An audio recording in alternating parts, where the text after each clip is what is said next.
Hi, everybody. Welcome to Design Conversations presented to you by Home Publishings Group and My Design Studio, hosted by Yasmin Goodwin and me, Emmanuel Bellabo. Nice to see you.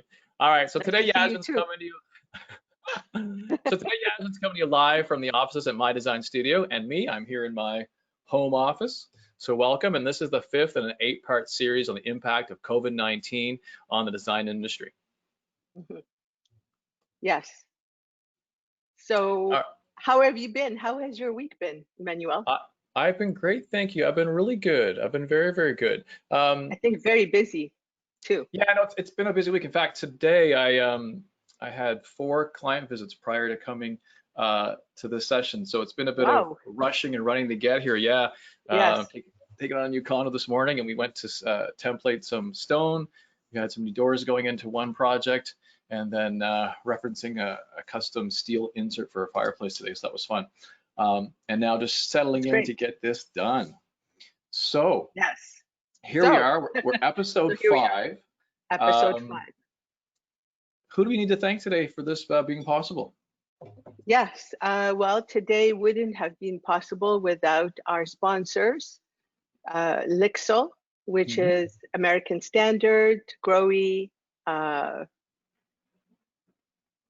DXV, and some great plumbing brands, which we're going to talk about a little bit more. Thank you to Kentwood, Constantino, and Fisher and Paykel, and of course, HPG Home Publishing Group, which is now Next Home. Congratulations to them.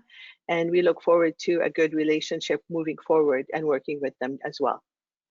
Absolutely, absolutely. So, you know, we have been discussing this for a while now, this episode that's been coming up.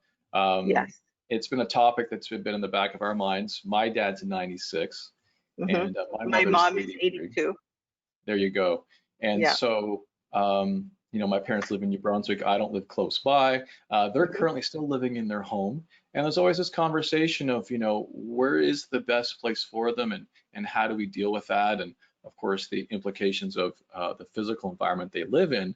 How do we design around that? So I know we've been talking about multi-generational living for a time, and here we are, time for that episode. Right. Yes, for sure. I think it's a very timely, and I do believe that with the whole situation with COVID, which has encouraged families to move in with each other during the lockdown so they can look after and keep each other safe, it's probably highlighted some deficiencies, physical deficiencies inside the home, but also showed some wonderful advantages of having our families together for conversation, for our young people, and just for general, you know, family living together. So I think it's a good thing. And we're very pleased to have 2 wonderful guests with us who are going to share more knowledge about this topic and things you should consider. And shall I introduce our first guest? Yeah, why don't we jump into it? Okay, so our first guest is Linda Kafka. Welcome, Linda, with Boundless Energy. Linda Kafka is the trade resource for the residential interior design industry. She is a subject matter specialist, an inclusive design advocate, and one of Canada's go-to experts in living in place and wellness. Linda is the principal of the Living in Place Network, an international community of professionals focused on living and aging in place. She is the driving force behind Canada's newly launched Livable Environment Conference, which is happening on October 28, 29, and 30th. And it's all going to be done virtually with people from all over the world. So it's very super exciting. And the host of the Livable by Design podcast, where she interviews global industry professionals from a built environment in order to share their expertise with their listeners. So thank you, Linda, for being here. Thank you. Welcome, Linda. Good to see you.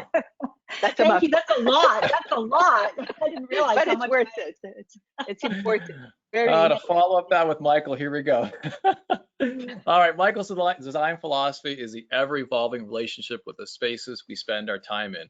For over 10 years, Michael has successfully applied his design sensibility and happily flexed his creative muscles as an agency creative director, making TV commercials. He's a regular contributor to CityLine, as well as many other interior design publications. Michael, welcome to Design Conversations. It's great to have you here. Thank you very much. Thank you. I'm glad to be here. So it's been some time now. We've been in COVID. Yasmin and I've been talking about this. There's been a necessity for people to perhaps live together in confined spaces, unlike they ever had before. It's probably created conversations they would not normally have because there's always this thing where, oh, we'll do it later, we'll do it later. Before we jump into that though, how have either of you been managing yourselves and your businesses throughout the pandemic? So for me, not much has changed because I have been working from home since I think the beginning of 2017. I do go between two places, so a little bit more challenging in that. And I've had to make, in my second location, I've had to make a makeshift office, and that does not have any ergonomics in it. So I've got, you know, all those issues that a lot of us are complaining about. But actually during the time, it's been pretty good. I don't have too many complaints. Great. And Michael, how are you making out? It's interesting. I actually just expanded probably about 4 months before COVID hit. Opened up at 5 months before COVID hit, and I opened up my own office, and we got equipment, bringing some staff in, and then I actually had someone starting literally the day of the lockdown. So wow. Wow. So I've been going back and watering my plants for the last 4 months, keeping them alive, but moved equipment back home and it went back to the old working from home and satellite stuff. So we've been in there a few times, but it was just the timing was a little unfortunate, but that's, you know, everybody's story, right? Yeah. And as far as your client load is concerned, how were projects stopped for you? Did you were able to keep on going? Because obviously, you know. Yeah, we were extremely busy actually leading up, which is why we were expanding and opening the office. And then within 3 days, just I would say 90% of my workload just stopped, and what appeared to have vanished because nobody was sure when anything was coming back. But over the last few weeks, I would say 3 weeks, things have been, familiar voices have been calling me back and saying, oh, remember that, we're kind of picking up. We're not back up to 100%. Some things have just, you know, some people, their financial situations changed, maybe they rethought their ideas, but definitely it was a dramatic stop where we were just really quiet. Gave us a great opportunity to reorg, basically. We introduced some new software, some little housekeeping for the first 6 weeks. I think everybody took that opportunity to do some housekeeping, right? Like just to thin things out and really focus on what really needs to be channeled and to create some higher efficiency in your business for sure. That's great. So we have a big topic at hand here to go over. You know, Yasmin has been chomping at the bit to do this episode. This is something she absolutely loves. Linda, you and I have very chatted, passionate about this topic. You and I have chatted about this stuff in the past. I know you're really big on this too. So let's just get into this. Let's talk multi-generational living and perhaps some of the glaring issues that have popped up during COVID. Great. All right. So why don't we try this, Linda? I'll just address you in the first question here. Was multi-generational living something that was ever popular in Canada? I think prior to the 50s, it was the norm. If you think, and if we, probably most of your listeners weren't even born then, but if you think back to that time period, you know, a lot of farming happening in the Canadian, you know, in Canada, a lot of families staying in the same household, helping with the chores, you know, supporting the elderly. It wasn't really until the 50s and 60s that we started to see a shift, and that younger, you know, 19-year-old was wanting to leave home and not to return. So from the 50s onward, it really wasn't popular until now. We're seeing a big change for several reasons. Got it. I think too, there was a time, wouldn't you say that World War II was a little bit of that? Like my dad, I think he was in his early 20s when they called up to World War II, and he left. And one of his younger brothers got to stay home and manage the farm, and then eventually got the farm and then stayed there to look after his parents. I think that's where you sort of see that multi-generational thing happening too. Yeah, and and my family's from Europe, so it's very common. It never really phased out over there. You found a lot of, or in my case, my family members, the grandparents, the great grandparents lived in the same household. If they didn't live right directly in the same house, they lived in a house on the property, or adjacent or attached to the main home. So it was very common for a lot of people and in their cultures to live multi-generational. I think it was just big city life, the 50s, the 60s, things were happening, culture shifts, more women entering the workforce. We had that hippie era. I think it was independence. I'm out of here. I got my own way of living, and I'm not living under the same roof. So we saw that change.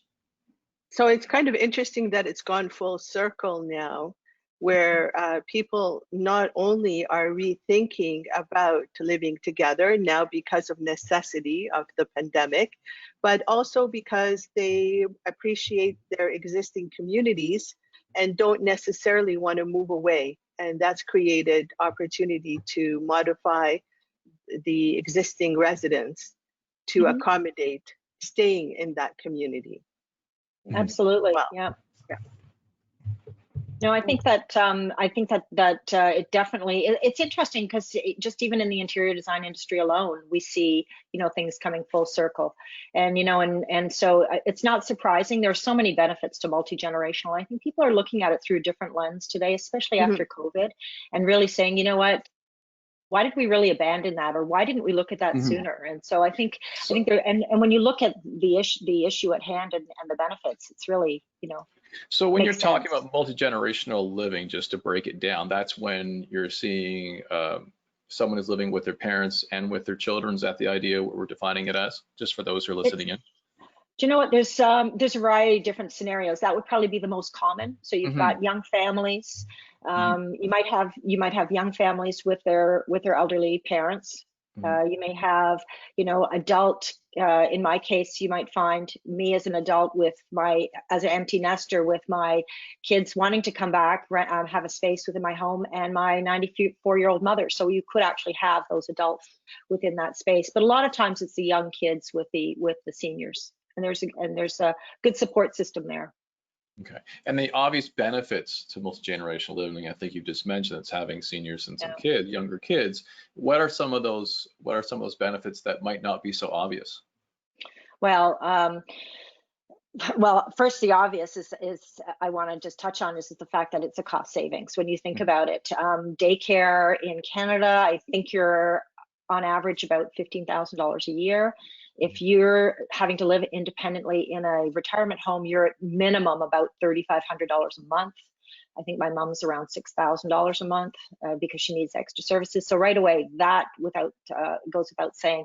The family network, the family support, the help, the caregiving, there's so many benefits in that. The sharing the knowledge, from that senior aged family member to the younger one. There's so many different values coming together as that dynamic, that family dynamic, having reduced isolation.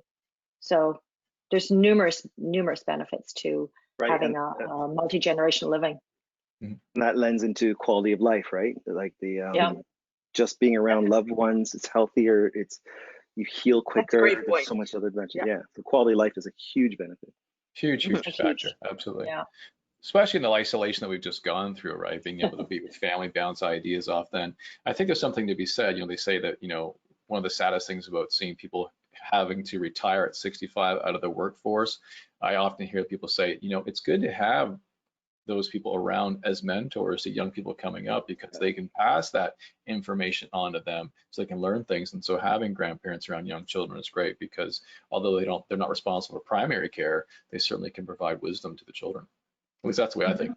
That's what my mother told me anyway. I don't know. And also, and also, I'd like to add that people are living healthier longer. So even though you may be a grandparent, you still have a lot of vital energy to get down and have that active lifestyle with a younger part of the family too. And I think those are precious moments that I know, like, I missed in my life, as my grandparents passed away early on, and so I didn't get that, but I did have the benefit of one older lady who lived with us, and you know, she was, I mean, the memories that I have from her lessons of life, you know, I'll never forget. So it was really wonderful that way. Actually, I So, love what you just said there, the lessons of life. mhm. That's a good. Yeah, no, that is very good. What I was going to say was so now we get the texture that we get from living with multi-generational. So we get the impact on community, we get the impact on family that there is. What's the impact really though on the home, the house, the building, the design? You know, how do you take something that's baby proof and make it, do we say senior proof? Is that right? Do I get to say that? Everybody. Senior friendly. Senior friendly. Senior friendly. Yeah. Yeah, exactly. There we go. Yeah, that's very good. You know, I think you bring up a really good point, Emmanuel, and I'm going to bring it down to Linda and Michael, but the important thing of all of this is to change the way we talk about it as well, the language that we use.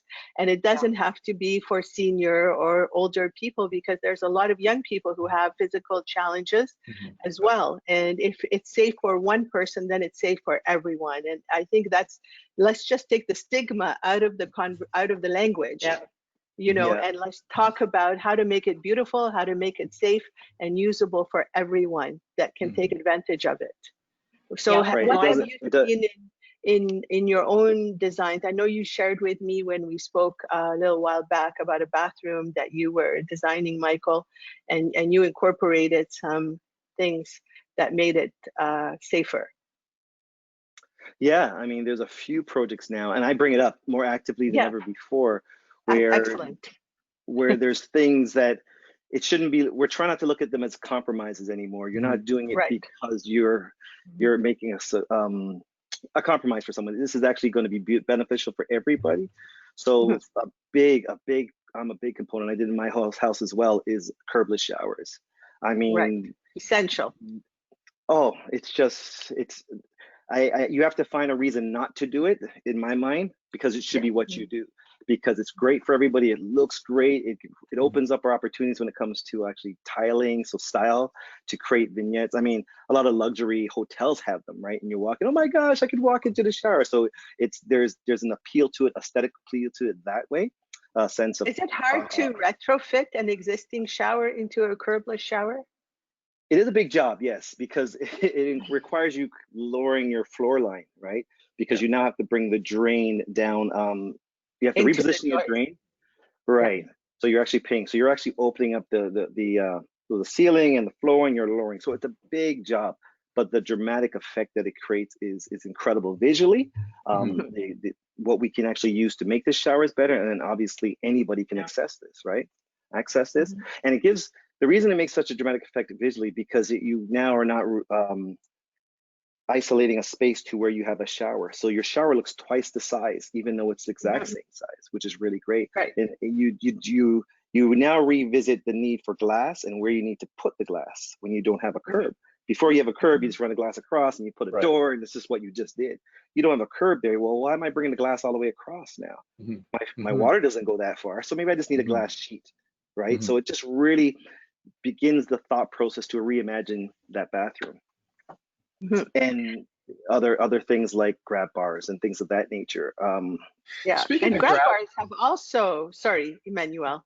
Yeah, I was just going to say, let's talk about grab bars for a second. They're gorgeous now. That's great to hear, because I just looked at a condo we're doing right now. The condo's a 30-year-old building, mostly elderly people living in the building. So when we went into it a year ago, of course, it was full of grab bars. And so my new clients, although in their early 60s, looked at it and were like completely offended by these grab bars. They wanted them out, right? So we completely got at the place, and now there are no grab bars in there. And you know, and by their own admission, they want to, as they said, leave their feet first. So tell me more about grab bars. What are our options? Well, but there's so many. Yeah, Linda, share with us. Well, I was going to say, actually, if you're familiar with obviously with the building code, section 9, it was just upgraded in January. So, and it references section 3. Michael, you'd know about this. So reinforcements behind the walls, the shower closet, the shower, the tub area, those areas now have to be reinforced for future use of grab bars. But why are we waiting? You know, typically a lot of them look very institutional. You know, go into any commercial space, that was what was being put into the home. And now there's several products. When I was down at KBIS, the Kitchen and Bath Show in January, it was incredible the amount of beautiful grab bars that were coming out, not just in, you know, for like a towel bar with, you know, below with the grab bar on top. We were seeing surfaces that were changing in terms of color. There was a rubberized feeling on some of the grab bars, or finish on the grab bars. We were seeing them in teak. You know, they're just absolutely stunning. They don't. Yes, they're not very, your very grandmother's grab bar anymore. No, they're not. You know, grandmother's. And, you know, and I think a lot of people have that. Yeah, I know they do, and a lot of people have the stigma thinking, oh, I'm ageism, you know, that ageism, or I'm old if you install a grab bar. But you know, children can use them just as easily as other people within the bathroom. We all know that bathrooms are the #1 area in the home for falls, and if it's not something that you need or feel you need, think about your visitors. And Michael, I'm sure you must be installing. I'm sure you're seeing the installation of grab bars or the interest in them now. Yeah, or to your point, I'm putting the supports in the walls for them, because some people are resistant to them. So I said, well, so you know what? Let's just put the supports. Let's put the 2x4s. So that we have the option, because later on we don't want to rip open the wall, right? So let's just do that. And then when I can introduce something fashionable and stylish, oh, that looks great. I can put my robot, or I can whatever. Then people are a little bit more open. But again, if you don't put it on, put the support there, because then it's just a matter of drilling, right? Yeah. And there's something that COVID should have really introduced to all of our psyches, that life changes like that for everybody. So I mean, I'm battling with I'm a pretty healthy guy. I work out, and then I got a pinched nerve in my back, and so I sit too long. I'm in pain and moving around. So I move more gingerly now, and I have all stretch routines that I got to do everything. It's dramatic. If I'm gonna drive for a long time, like, oh my gosh, I gotta bring a back support. And it's not because of age, and that's just dramatically changed. So what if it went one step further? What if I now needed that, right? What if life can just change at any particular time? Do I want to rip up my shower now just to put in a bar? Like, so these are or to put the curb back. So to do these things proactively is not only smart, but it's also going to be very stylish, and it doesn't have to be a hindrance, right? But we should be accepting these moves. Right. Even they have very beautiful, okay, this is not a very sexy thing to say, but the toilet paper holder is also a grab bar. Yeah, it looks terrific. And you can put your weight on it. I know I've lost a few toilet paper holders off the wall as people grab. They're the first to go always. They are towel bars and that. Okay. Yeah, sorry, Linda, go ahead. I was going to say you have soap dishes, but you know what's really interesting is that I'm starting to see innovation with the grab bars from the design community, and that's what's great about this profession is you know, how do you seamlessly integrate these types of products into a home so it doesn't scream that somebody with a disability or somebody that's aging lives within this generational home. And there was one design I saw that I thought was quite smart, where they actually had parallel grab bars that went around the bathroom, 2 heights. And I thought aesthetically it was very attractive looking. It didn't look like a grab bar at first, and then when you think about it, or you realize the reason they put it in there was for that senior person, but it's also for that small child, because that small child might not be able to reach up higher, you know, to the higher one. So there's innovation happening in the way the design is, and how people are incorporating them into the bathroom. Okay. Hey, we have just Michael, before you jump into that, I do want to jump into some notes here. We do have a poll question we want to put up on the screen. Poll question number 1. Yeah, Joelle, we have a time for that?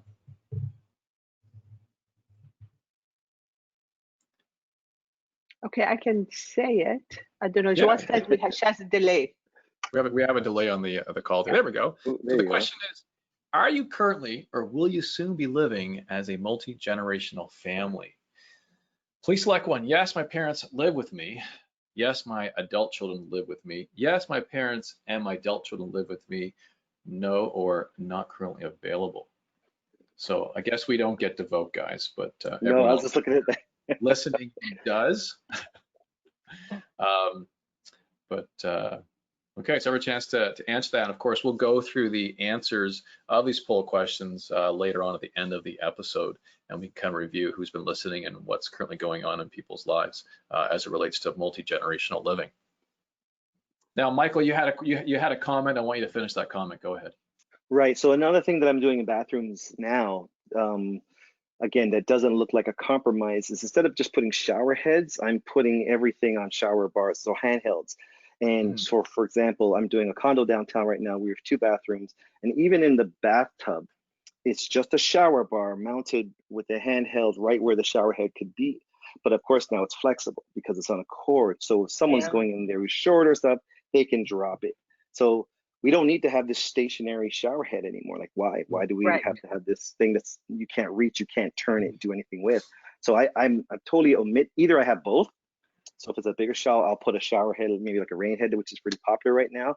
But if it's just the one in a bathtub, then all I'm going to have is the bar with the handheld is center, and you can leave it there, but it also could be positioned for a lot lower for someone who can't reach, et cetera, et cetera. That makes sense. And this is something that people don't think of doing, and I often try to incorporate when I do these bathrooms, is you can actually put the valve, closer to the entrance as opposed to the typical spot where the shower directly goes. under. So it makes it easier for a caregiver to turn it on, as opposed to getting wet and inside. But also a lot of these bars can also be grab bars, by the way. Yeah, for sure. So it's not just the post to slide the handheld. And then consider putting the handheld near where you're going to the seat. So if someone is sitting down, they can turn it on, they can sit on the seat, and then they can shower themselves. And that's useful for everyone, whether it's a child or an older person or even a pet. So it's very handy idea. And I learned that by doing that CAPS course, and which and I've reused that. We're both certified. Yeah, we're both certified in that. I just want to remind people too that grab bars don't necessarily always have to be horizontal in the shower. I like to, you need to think if that person falls, they need to be able to reach up and pull themselves up. So that vertical positioning is also an important one, because often we see them in the magazines. They're always, usually typically horizontal. So let's say you're someone now who's approaching requiring these items in your home, and do you go out and buy a new home with that in it, or should you stay and retrofit your existing home? What are some of the advantages to retrofitting an existing home versus buying new? Well, I want to jump in and say that Stats Canada did a survey, I think it was back in 2017, and I think they spent about, what was the number? It was something like $57 billion on home modifications so that people could have multi-generational. I think from their report, they were finding that more people were modifying their home for multi-generation versus just doing interior design changes or just upgrades. So we're seeing a huge increase, and Stats Canada is providing information. If you Google it, you can get it if that's important to you. But we are seeing more people wanting to modify their home as opposed to building brand new. And why? It's because we love our backyards, we love our neighborhood, we're close to amenities. Think about it, as you age, you don't want to be too far away from your doctors or your dentist or your grocery store that you're familiar with. So if you've in real estate, we always say location. That is so important, especially as you age, having that walkable. So a lot of modifications are happening versus, right now, versus completely brand new builds. I don't know, Michael, if you're the same. And I would think the last thing you want to do is learn a new neighborhood later in life, right? You kind of remember things all easier. Yeah. One of my projects that really wasn't dramatically impacted by COVID was a new build. So I had a client approach me over a year and a half ago with just that. He was moving his mother-in-law into the house, so there's going to be 3 generations in the house, and his mother-in-law is very used to. She grew up in Russia actually, and was used to living in a very small confinement, having her own cooking, wanted to be pretty independent. So she just didn't want to move in and have to kind of rely on them. So it was very important for them when they were renovating their house, come up with the ideas, is to create independent living for on the first floor for his mother-in-law. So they were working with another company trying to renovate this house, and they got frustrated and they asked me to kind of intervene, and it was pretty much a Frankenstein. And I said, okay, well, I can clean this up a little bit, but like it's not going to be nice what you're trying to do. I said, would you consider starting from scratch? Let me present you a brand new house using a little bit more of a footprint. And they said, sure. So I designed their full house with all these considerations in place because they had unique needs, right? Including in her living space, she wanted a little sink with a hot plate, right? Like, where are they going to find a house on the market with that? It's just not going to exist. They have to build it. So I designed their whole house from scratch. We built in a builder, and we brought in a builder, and we built them a new home. So we just got them in during COVID, actually. So we were going through all that, but so much little details that became more of a design of needs and multi-personalities, which is really interesting here because we talked about quality of life. The reason they're bringing their mother-in-law to live with them is so she can be happy, so she can have a quality of life. So her tastes were so important for her space, her washroom. Like, her washroom feels very different than theirs, right? And her living room feels very different than theirs. The color scheme is different. I was more or less designing 2 homes in a 2,000 square foot plan, so it was really challenging, right? And then they were also thinking about 15 years, 20 years from now, if this need is changed, what can happen? So we make sure we ran all the electrical and plumbing really off to the point so that we can open up this wall and make this a big living room, right? So we were thinking layers and layers on this house evolving with them, but for right now, being the best of both worlds. So there was a lot of unique challenges and had so much to do with their personality, right? Of 2 different generations, people who wanted to live so differently. The only thing we couldn't do is give her own laundry. We just ran out of space, right? But we had to accommodate so much, right? And also his son was there too. So that was the ultimate experience for me when it comes to the multi-generational living. Yeah, I think we're going to see a lot more of that, because you don't want to lose your independence. You don't want to lose your style. You know, and I was just thinking that's really an interesting floor plan, because although they had the option to open it, they could also use that as a rental unit down the road too. And that's what we're seeing. Yeah. We gave her her own entrance on the side. You look, you know, she smokes, right? She smokes. So we actually gave her a unique little, her patio is kind of like a 4-season room. It has windows, so she can actually go outside on her deck and smoke away from the family, so that it doesn't expose anybody else, with her own ventilation. So all those little details is impossible to find on the market. So in that sense, they had to build what they want. And this for them is going to be their forever home, right? Do you think that, I was going to say, think about the real estate resale value for that property is incredible. 80% of the homes in Canada need to be modified right now for our aging population. And there's such, there's virtually no inventory like the one you just described. So that's going to be a real easy sell for them if they decide to sell it. That was actually my question. What do you think the impact is on resale value on a home when you have it prepped multi-generationally? Is that kind of like the same idea when someone says, well, we have a rental suite in the house as well? Like, how do you compare those two? 100%. I remember when I first got into the investment side of it and putting in rental apartments, and I had my first one. And when you're able to put something on the market that is soundproof, that is recently renovated, that has all these things that most other people's homes don't, there's no comparison. You can ask for top dollar. You get a different type of clientele who cares about these things. There's no real competition. So you get to push that envelope, because when you're marketing, obviously a good agent is going to market with that. Forget the hardwood. We're talking soundproof. We're talking separate ventilated engines. You know what I mean? So it becomes invaluable. Their location was amazing too, because they're right off Parkland in Etobicoke. So everything about it makes this a gem if they decide to ever sell. Probably all the things that we were complaining about during COVID. The lack of especially adaptable spaces, the noise between the rooms. So, you know, you know, absolutely, that's going to be such a great selling feature versus it's got stained glass and hardwood and, you know, all that. That's not as important anymore. It's important, but not as important as what you've just described.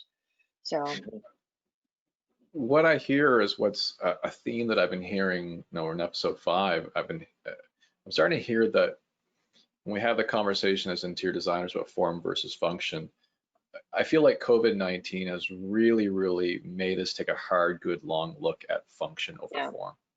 Yeah. For sure. One of the questions we often ask people is, what in your home did you find to be the least valuable piece of furniture in your home? And it feels like people, whether online or offline, say, "Oh, I have this item that I just don't need anymore. Like, why do I even have it?" Right? Like, I spent all this money on X, don't need to get rid of it. I prefer valuable space. And the dining room table has become the most valuable piece. 100%. Now, we never used to sit together very often, and now it's like everybody sits there now.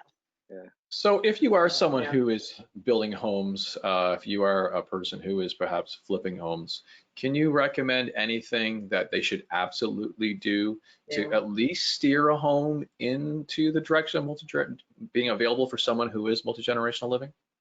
Yeah, I want to say you absolutely have to look at a bedroom and a full-size bathroom, full as opposed to a powder room. So you want that bathroom, you want that main bedroom, you want it to be accessible. But I think what's really important if you're doing multi-generational, you're saying on the first floor, right? On the main floor, on the main floor, on the main floor. But I think having your independence and your privacy, if you are going to be building that multi-generational home, I think that's probably number one. That is so important to not feel like the parents are there as built-in babysitters, or or that the parents should not rely on the family members as their personal butler. And so I think you really have to take design with independence in mind if you're doing multi-generational. So that's something that Michael, you demonstrated it with that project you worked on, giving her complete space, including a smoking area. Yeah, small fridge, a little hot plate that screams independence, right? I mean, for the big family dinner, she'll join them, but if she wants something quick for breakfast, she doesn't have to come out. Doesn't have to come out. Given all our experience in working on homes in Toronto, a lot of lots are only 25 feet wide and less, right? So how can we really position ourselves having a separate space on a main floor when really your footprint on a lot of homes are 20 foot by say 40 foot footprint. It's difficult to put all that on that main floor. So, if you are offering homes for sale on the market and you are flipping, what's the best way to negotiate that? Because I think that putting an in-law suite in the basement just doesn't work. No. Right? And then putting it, so is it doing the addition to the house? But most additions today end up being family rooms. Is there something you've seen that worked well? And I think also, if budget allows, the pneumatic elevators has become a great solution because they're not as expensive. If you're going to be adding or modifying, you can put them in for around 40, and they don't need a subfloor support. So that might be one solution if you can incorporate it into your new design. And then you can go, it doesn't matter if they're on the main floor, if it's 25 feet, I think, then you can still do your kitchen and your living space, and then the next floor can be designated to whomever. Right. Is that one idea? Yeah, that's absolutely a great idea. As a matter of fact, the reason we purchased, so we have another property out in Port Dover that I was spending most of my time in, and we purchased that because it had an elevator. The problem is, and this is just, kind of an FYI, if you're going to be modifying in that, make sure that the doors are wide enough for people to access. So I'll give you an example. The elevator, if ever we had a mobility issue and had a wheelchair, we could access all 3 floors. The problem is when the builder was designing the master bedroom ensuite, because of where the tub was located, so it had a curbless shower, a tub, and the dual sinks in the toilet. Where the tub was located, the door could only be 24 inches. So if I'm in if I need a 36-inch opening to really come through with a wheelchair, that's going to make it impossible for me to use that bathroom and that master bedroom. So elevators are showing up in homes. I think Brantford right now, Brampton. It's Brampton is one of the hot spots for adding elevators into the homes. So I'm hearing from the various elevator companies that's a really big area, and there's a lot of renovations with elevators being put in. But you're exactly right, Yasmin. The elevator is becoming more popular and dropping in price. Right. So, right. And what I've done now, that scenario you present is pretty challenging. The house that I did was just under 2,000 square feet finished, so it was pretty small. But that one is still really challenging. But I have converted dining rooms or those formal living rooms into bathrooms for people. So a lot of people have that room that is just not high purpose, high used. That's something you could consider, is turning that into a bathroom. I just had clients move in 3 weeks ago for a massive renovation we did in their house, and we did that. So we added a full bathroom thing, because eventually they realized they're going to be moving downstairs. And they've been in this house for 30 years. They're not going anywhere. It's a big house, but they're going to be downstairs. So we created their dream future bedroom downstairs. Right now it could be a guest room, right? But we created that with that extra space that they don't really need. We're seeing a lot more bedrooms showing up on the main floor. A lot. But when we're talking about the renovations for the home too, I think it's really important to also look at access right from the front door and how we're getting into the front door. Because Yasmin, when you said earlier about that stigmatism of the aging and all that and people with disabilities, the last thing you want to do is in a multi-generational home is have a ramp at the front of the house, because grandma needs to get into the house, and that's a stigma in itself. So we're looking at the hardscaping out there. We're looking at, for the new builds, do we need as many stairs? I know we need some type of a step up for to pass for the building code, but we got to start looking at the entrance, so what we call visitability. And so how are we getting into the homes too? So I've had this conversation with numerous architects in Toronto. There will be some properties that absolutely you will never be able to modify. It's better just to move. But if you can, and I think it's speaking to the right people that have knowledge. Michael, you certainly have the experience. You can bring occupational therapists onto the team to talk about how people maneuver through spaces. And so there's a lot of support and information out there that can really help you, whether you're a trade professional or you're a consumer, to create that forever home. Do you hear about relationships between interior designers and builders and therapists working together to develop a space for a client? Yep. As a matter of fact, the conference in the fall will have those particular professionals in there together, because they are starting to work together. I actually have a decorator that works up in Halliburton, and she works with a personal support worker because they know the routines of particular clients. And so she's learning, how people move within a space. Others will work with occupational therapists. Others will work with people that have graduated from gerontology. So I think it's important to have that team of people with that knowledge to call upon. And especially, if you've got clients that have progressive conditions, you absolutely want to have somebody that's professional, like an OT or PSW on your team. They can help you immensely, from the color choices to the lighting choices to the floor finishings to the layout. They really can be a strong member of your team. Yeah, because there's, go ahead. No, go ahead, please. No, I was going to say, because there's lots of little details, and Linda, you started touching on them. Color and light, the separation between rooms, how does that occur? A lot of people have transitions that are slightly lower and they're awkward. So a wheelchair might be an extreme, but there's so much degrees in between there with just mobility. It's a little bit more challenging, where you're not picking your feet up as high, and that's a tripping hazard. So making sure floors are level, or if you can't level your floor, identifying those transition strips so that they're visible. The type of lighting you have, color, just so much little things that go into making a house a lot more user-friendly, let's just call it that the average person is never going to notice, right? The type of handles you have, like opening a door with a knob, or opening no, we don't want the knobs. It's for it. People so with fine motor skills, Exactly. So let's take those out of the conversation when we're redesigning, and let's use stuff where I always tell clients, I love it, but I'm not going to let you approve a handle until you actually can wrap your hand around it and tell me you got it comfortably. Because there's some beautiful ones that you can't even get your fingers under, right? Now, how are you going to open these drawers, right? Yeah. So but I think details. I think there's also taking into consideration not just the people that live there, but people that come into your home. So for instance, I had a really interesting conversation with a paramedic, and she said to me, you'd be surprised how difficult it is sometimes to get the stretcher into some of these older homes. So I can attest to that. I have a 1953 bungalow.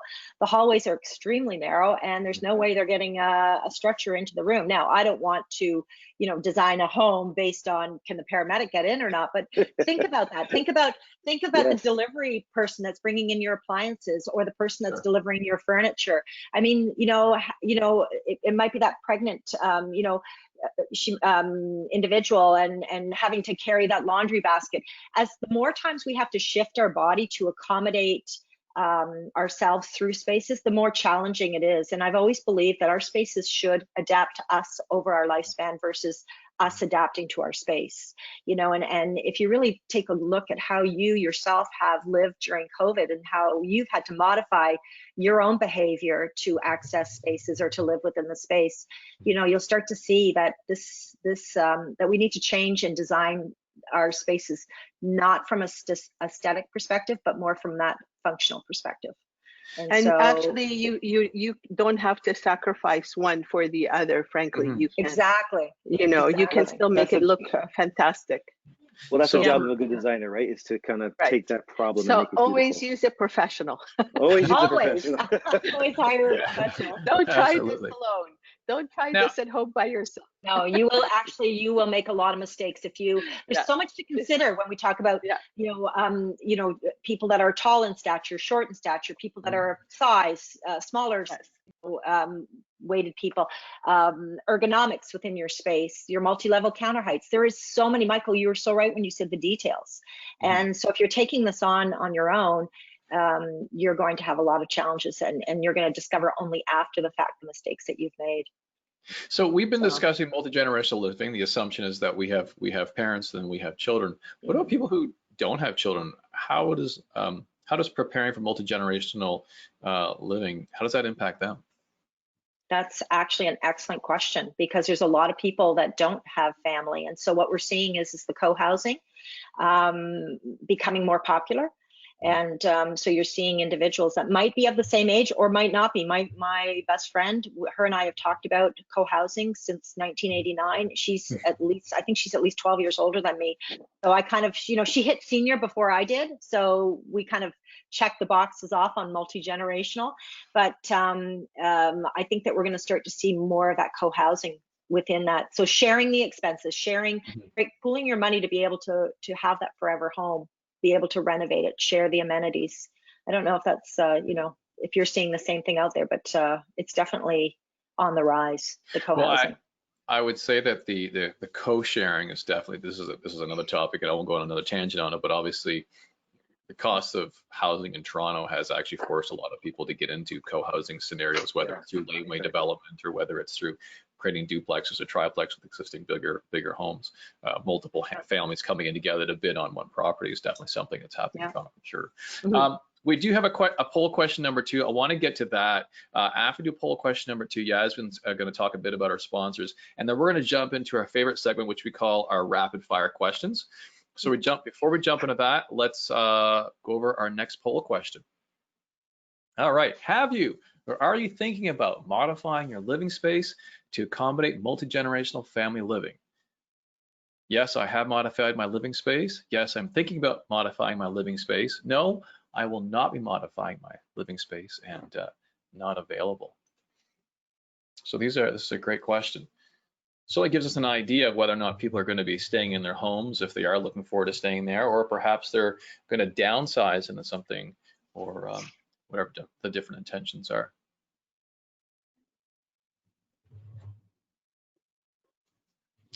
And Yasmin, yes, so why don't we jump into our sponsors?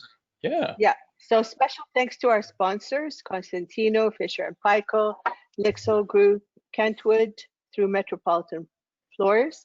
Thank you for pivoting with us when we were going to be doing in person, and we're now doing this wonderful series. And this week we're kind of going to highlight the Lixo group of products. If you are considering updating your home, kitchen, and bathrooms, please take a moment to discover the smart and beautiful design plumbing fixtures from Lixil Group of products, which include Growy, American Standard, Max, and DXV. There are many products that are touch or motion activated. It makes using the products even easier for all. And we've put up 2 brochures from the company there, which talk about the spalets and the touchless faucets and all kinds of shower solutions. So please take a moment to take a look at that. And thank you. Thank you to our sponsors. All righty. So we are now into our next round, which we call our rapid fire question round. Our desire here is to throw some questions at you. Both of you weigh in really quickly on what you might do or not do, and then we'll get through as quick as we can. Now, when we get through this, Joelle's going to come on and tell us some of the questions that have come in from the participants who've been watching, and I'll give you a chance to go over those and get some answers to those. All right, so first question, and we can relate this back to multi-generational living, and it could also just be your personal favorite, because obviously, you know, there's all kinds of design work that we all do. First question on the list is favorite room to update. Bedroom. Okay. Can I cheat and say the basement? Yeah, because I get to do it all. Yeah. That's a big room. Okay. Yeah, it depends on the degree. I would say a bathroom. It's really exciting because it's so interactive. So I would say bathroom. Okay, I'd say a kitchen. Great. I'd say kitchen. I'd say kitchen. I went with just because I love bathroom. to cook. I mean, I went with bedroom because the sleep sanctuary, getting restorative sleep. You know, if you've had a great night's sleep, you can take on the world. So Very good point. Very good point. I love it. And if you have a great meal cooked in a really nice kitchen, you can take on the world too. You can take on the world. or recover from that loss. Favorite interior trend. Favorite interior trend that's happening right now, Michael. Trend. Well, there's a trend that I'm following right now, and it's with kitchens. I actually talked about this on City Line once, is material choices that we have. Actually, this applies to tile as well, but material choices in kitchens are diversifying dramatically. It's not just a painted white kitchen that we have to do anymore. I mean, the materials that we have access to can create unique things. Even the countertops, the way they're changing, and the colors they're coming out with. So that's really exciting for me. So I like discovering some of the new materials that are coming out to use them in the kitchen. Cool. Oh, that's great. For me, I'd say lighting. Lighting is I'm hearing a lot with regards to your circadian rhythm. Really important, adding natural lighting into your home, layered lighting. As you age, you need that, you know, your eye ages, so you need more lighting. I think lighting is for me one of the top things that I'm really excited about. It's you know, and there's so many different things that are happening, lighting, a lot of changes there. So that's a good one. That's a good one. Very good. All right. When approaching a job, quality or quantity of square footage? Quality. For sure. Yeah. Did you? Right. Sorry. No, it's great. No, I agree. Yeah, 100%. That's awesome. What is the one thing that everyone should update in their home? Oh my God, every room. How do you limit that? The one thing that everybody should update, I guess it's I want to say probably the bathroom.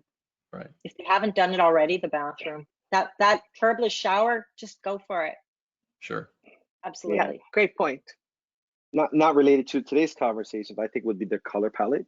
That's the thing that affects your mood so much and how you feel about your home. Great. Yeah, so your color palette every 2 or 3 years just kind of breathe some new life into it.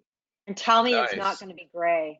Tell me it's not going to be gray. And super effective and easy to do, right? A coat of paint does amazing things. Yeah. You talked about obviously putting a curbless shower, significant work to do. Have you seen those bathtubs where the service will come, they'll cut it apart of the bathtub so you can step over it? What do we think of those? You like? Fantastic. No comment. No comment from me. It's fantastic if that's what you can afford to do, right? Because sure. True. Yeah. The curbless shower is a big venture. So if you just need accessibility under the tub they're in and out, cut it. You don't need a bathtub. They're a pain in the butt.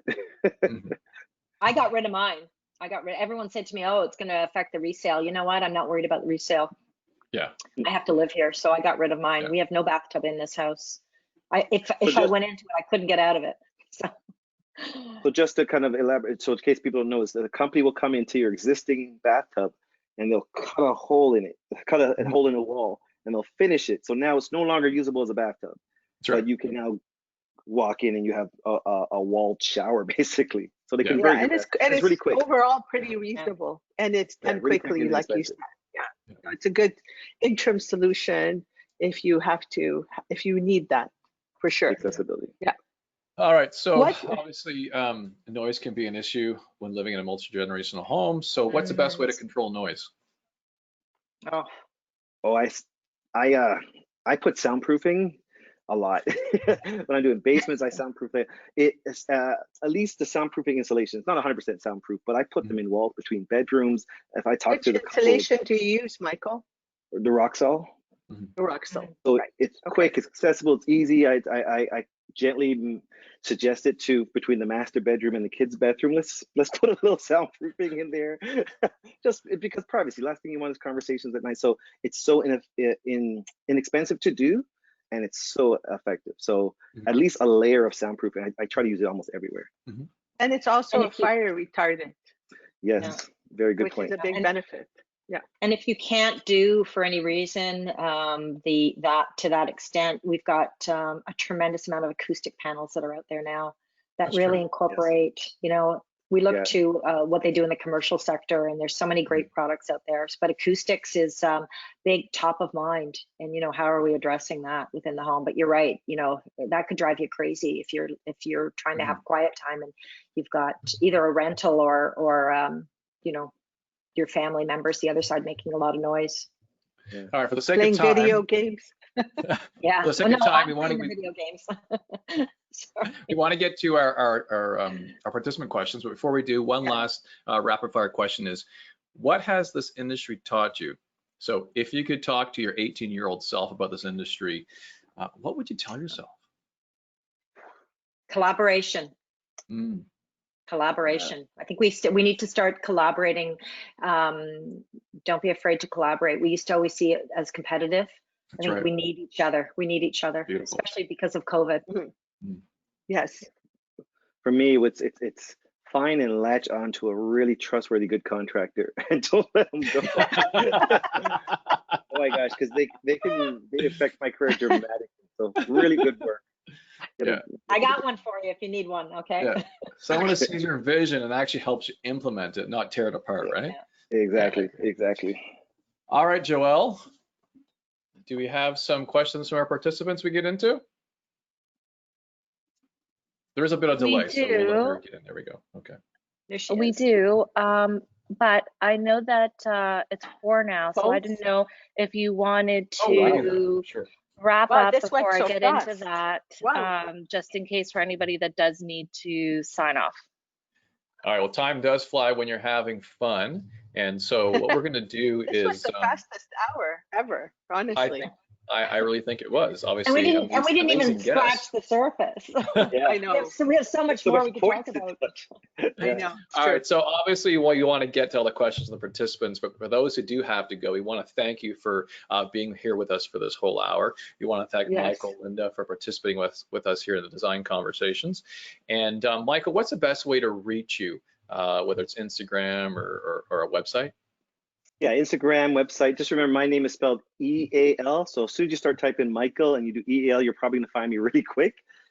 Most people spell it A-E-L. So Instagram, michaellambinteriors.ca, E-A-L, and you'll find me quickly. All right, and Linda?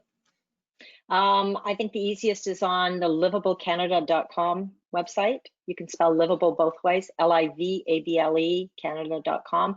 And many of you might know how crazy I am with LinkedIn. I absolutely love being on LinkedIn. You'll find me there. Request to be part of my community, and I'll accept. But just under my name, Linda Kafka, at LinkedIn. So. And I just want to say also a special thanks to Joelle for being our moderator, to James Lopi, who's our production producer, and to Annie Bogovic on the HPG Next Home side, who's helping us coordinate all the media for that, and the team at Next Home, and which is now was HPG. So thank you guys for your help in getting these episodes going. All right, Linda and Michael, if you'll indulge us, we want to stick around for the 15 minutes and we'll run through some of these questions. Sure. Sound no problem. good? Absolutely. Sure. Love to. All right, Joelle, fire away. What do we got?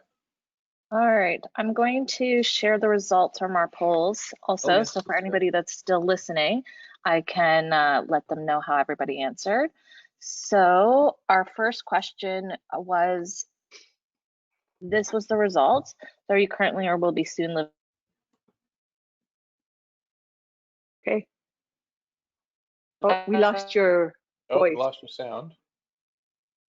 Yes. So it looks like 16%. 23%. Children, not surprising. Not surprising now. So I'm sure that, and there's a few. Oh, Joelle, we're losing your sound. You're cutting in and out, Joelle. So I have both. That must be a busy house. we lost your voice, Joelle. Those numbers don't surprise me. No. As a matter of fact, it's when you look at adults that end up staying with their parents, the numbers are much higher for males if to stay with their parents as opposed to the females. So, and then the no part. Oh, sorry. Here we get the next one. Have you or are you thinking about modifying your living space? Yes. Thinking about it, 32%. Wow. Okay. That's quite a bit. Okay. Yeah, 25 that already have. The questions. Okay. So if I do cut out, Emmanuel and Yasmin, you're also able to see the questions being asked on the right panel of your panelist side. So I see them there, yes. Okay. Perfect. So you if I do cut out, you can go through it, but hopefully I'll be okay. Okay. So we've got see the questions. That's okay. Suggestions for stairs and aging in place.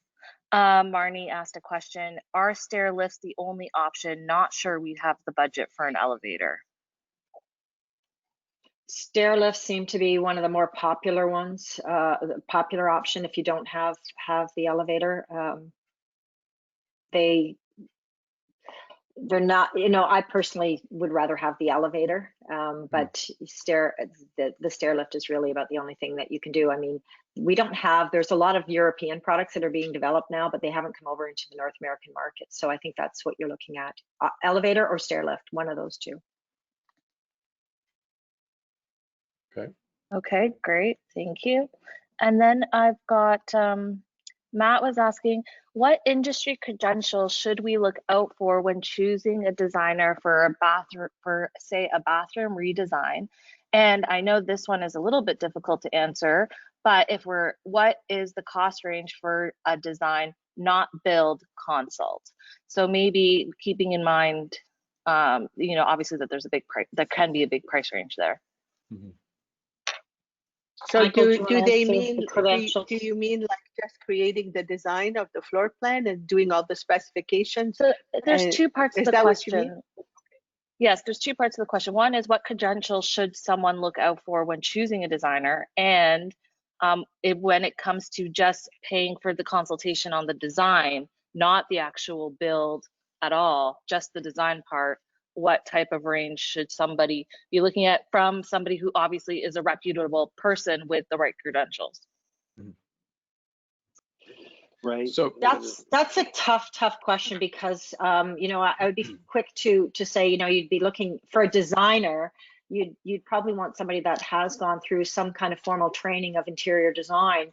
However, there are numerous professionals in Toronto that have not necessarily gone through the schooling, but have the skill set because of the years that they've been working.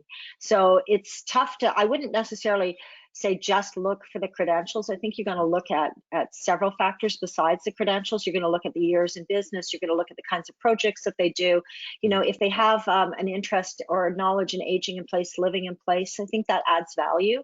So, you know, essential, actually. Yeah. So it's a tough one because we do have some really good professionals that haven't, you know, I know of a couple off the top of my head that 30 years in the business and they're amazing at what they do. And yeah, word of mouth on that kind of stuff is pretty good to do it. Yeah. You're going to look at portfolio. I totally want to echo what Linda said. I wouldn't even get caught up because that doesn't suggest they're any good, right? Or they've done it. So once you once you look at the portfolio, you think they're in line with what you want, then you have to have a conversation with them. And kind of to my point before, if it's just a design thing, it's one thing. If they're actually handling your project, then their team is so important, right? Yes. So they could be great designer and their team may not be good and your project's going to flop. So understanding what you want from them, your needs from them, and then you have to look at how deep you go. But you're really going to have to just word of mouth. But I think just let me just add as well to that, because you're both making excellent points. But it's if you're looking at updating a home because you want to stay there as you age, as you get older, you want to make sure that someone has that experience behind them, because we actually get a lot of phone calls after they read articles or they see this program and they say, you know, we just redid our whole house, but we didn't, and now my husband needs support, and what should we do? Okay, because nobody told them. They made it beautiful, but they didn't put the infrastructure to support, you know, what they're going to need moving forward. So important to, people don't know what they don't know. Yeah, and there is certification for aging in place. Yasmin, you're CAP certified. I'm CAP certified. There's also CLIP, that's a certified living in place professional. So there is certification that takes you above and beyond what you learned in school or what you've been learning on the job, that really addresses people that have progressive conditions, people that, you know, because you don't know what you don't know and you don't know what it's going to bring you, but you just know you are getting older. You might already start to feel the aches and pains. And so somebody that's got that certification certainly can add value to the job or to the team. But I also wanted to say just to add to what Michael said earlier, is that you might have a principal of the firm that isn't necessary or isn't a registered interior designer, but they might have somebody working on their team. So look at the team, because the team is really important too. It's a little over an hour. Yeah, it's okay. Don't worry about it. No, it's okay. I didn't mean to. Well, we can hear you. We can hear you well. Sorry, guys. Sorry. No, it's okay. Okay, do we have any more questions, or how are we doing on time here? We can just go on. We're just scratching the surface, like Linda said. We should do a whole series just on this topic. So for those, I do have a question, Linda and Michael, for interior designers out there who may not be familiar with Section 3 for the code. What's the best place for people to find perhaps an abbreviated Coles Note version of all this information? Okay, so what I can tell you is there is somebody in the industry right now that's about to launch an app for the building code, and I think that's brilliant. I thought that's fantastic. It's not out there. I think it's coming in August, and so you literally be able to just type in what you're looking for, and this app will bring it up for you. Otherwise, there are professionals that have their BCIN number. That's your building code. They've gone through that, and you know, if they're part of a team, they can certainly help you if you're trades.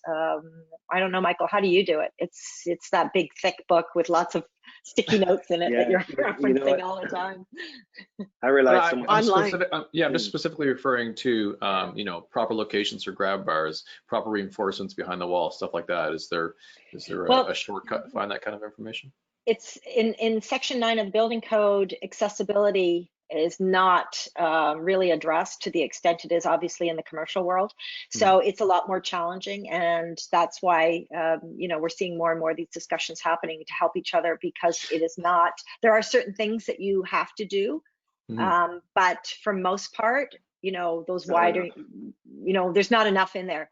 Access into the house, the wider hallways, the wider doors, it just doesn't align with the commercial world. So we're really about even something simple like reinforcing hallways.